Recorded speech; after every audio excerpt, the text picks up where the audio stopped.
దత్తపుత్రుడు రాష్ట్రం అప్పులు పాలైందన్నారు అనేటువంటి ఒక వ్యాఖ్య చేశారు పవన్ కళ్యాణ్ గారిని ఉద్దేశించి. మళ్ళీ దత్తపుత్రుడు అనేటువంటి మాట ఎన్నికల ఫలితాల తర్వాత మొట్టమొదటిసారి మాట్లాడిన మాట ఈరోజు దత్తపుత్రుడు అని. సో ఒక ఎమ్మెల్యే హోదాలో ఉన్న తాను, ఇంకా మాజీ ముఖ్యమంత్రి ఆ ఎపిసోడ్ పక్కన పెడితే ప్రస్తుతం ఒక ఎమ్మెల్యే హోదాలో ఉన్నారు.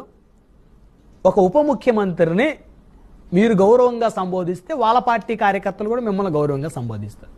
రాజకీయాలు గౌరవం ఇచ్చి పుచ్చుకోవాలి. సో మీరే బ్యాలెన్స్ తప్పి దత్తపుత్రుడు అని ఉప ముఖ్యమంత్రిని మీరు మాట్లాడిన తర్వాత మరి రేపు ఇప్పుడు ఈ పార్టీ కార్యకర్తలు మిమ్మల్ని తిట్టాలనే, తిడితే దాన్ని ప్రచారం చేసుకోవాలనే, ఎందుకు ఈ విధమైనటువంటి వ్యాఖ్యలు చేశారనేది ఇప్పుడు రాష్ట్ర వ్యాప్తం జరుగుతున్న చర్చ. గౌరవంగా సంబోధించండి. ఉప ముఖ్యమంత్రి గారు మీరు ఇచ్చినటువంటి కూటమి ఇచ్చిన హామీలకు మీరు ఖచ్చితంగా బాధ్యత వహించాలి, లేకపోతే